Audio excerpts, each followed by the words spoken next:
सामाजिक, राजकीय, शैक्षणिक, आध्यात्मिक, आरोप प्रत्यारोप, महाराष्ट्रातील रोखठोक सडेतोड बातम्यांचा वेगवान आढावा घेणारे न्यूज चॅनल म्हणजेच लोणारी टाइम्स लाईव्ह न्यूज. मंडळी नमस्कार, मी विजय दंगेकर. आपण पाहतात लोणारी टाइम्स, आवाज महाराष्ट्राचा, महाराष्ट्राच्या जनतेसाठी. खरं तर लोणारी टाइम्स न्यूज चॅनलच्या टीमने ठरवलं होतं कुठल्याही उमेदवाराची आपण मुलाखत लावायची, जी काय लावायचं ते जनतेच्या प्रश्नावर मुलाखत घ्यायची. परंतु माझा जो क्लासमेट होता त्यांचे हे नातेवाईक आहेत आणि एकदम जवळचे आहेत, म्हणून माझ्या क्लासमेटच्या वर्ग जो माझा क्लासमेट होता त्याच्या मर्जी खातीर मी आज यांची मुलाखत घेतो. खरं तर हे एकदम नौखे उमेदवार आहेत. तुम्ही जर यांच्याकडे बघितलं, वय वर्ष 35 आहे. अनिल पवार यांचं नाव आहे आणि वार्ड क्रमांक 6 मध्ये यांनी उभा आहेत. कारण तसंच आहे, एकदम नौखे उमेदवार, वय वर्ष 32 म्हणजे काहीच नाही, राजकारणाची सुरुवात केली आणि त्यांनी का खरं आपल्या वार्डासाठी थांबल्यात त्यांच्याकडनं आपण जाणून घेऊया. आणि पहिला प्रश्न त्यांना आपण विचारूया.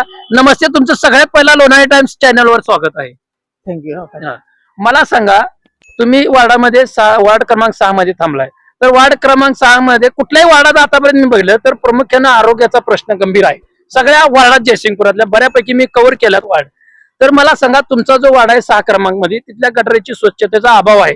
मला वाटतं कालच बातमी घेतली होती, तिथले बरेच नागरिक, युवा मतदार म्हणत होते की वार्डातली स्वच्छता होत नाही, गटरीची स्वच्छता होत नाही. गटर काढली तर 10 दिवस ती गटरीतलं घाण काढलेलं बाहेर असते, ती नेला त्यांना, म्हणून ती परत गटरीत जाते किंवा आळ्या वगैरे.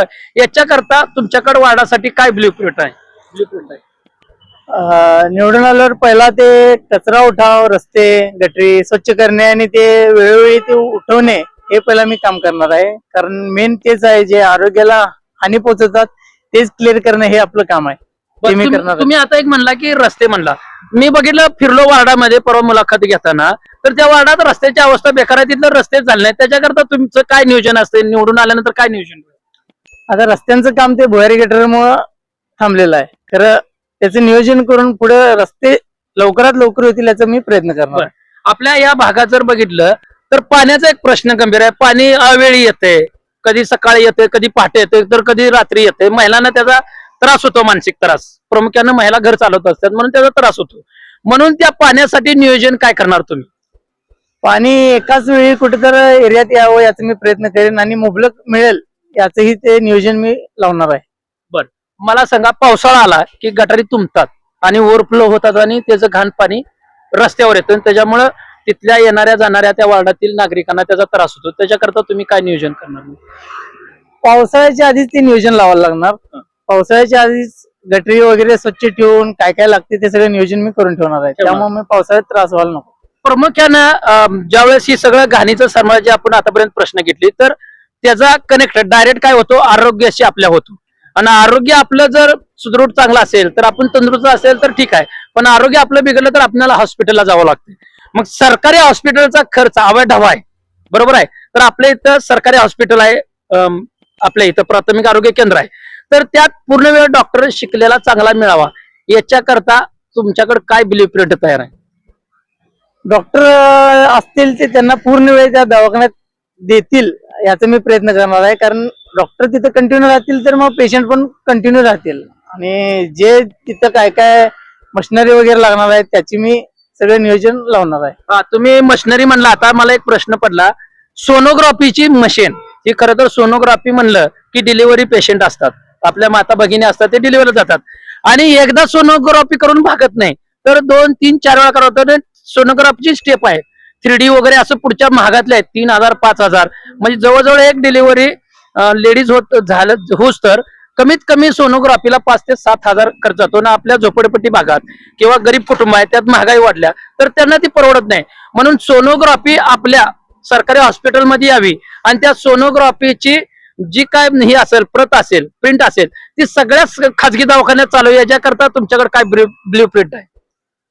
ते सगळ्यात मोठं ते मी प्रयत्न करणार आहे की सोनोग्राफीची मशीन तिथं सरकारी दवाखान्यात यावं, जेणेकरून ते कमीत कमी पैशात लोकांना त्याचा पुरेपूर उपयोग व्हायला पाहिजे.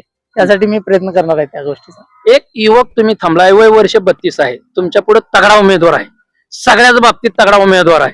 आधी नगरसेवक होते ते, त्याच्यामुळे त्यांना अनुभव आहे. तर तुम्ही मतदारांना काय सांगणार? तुम्ही जे मतदार आहेत त्यांना तुम्ही काय सांगणार?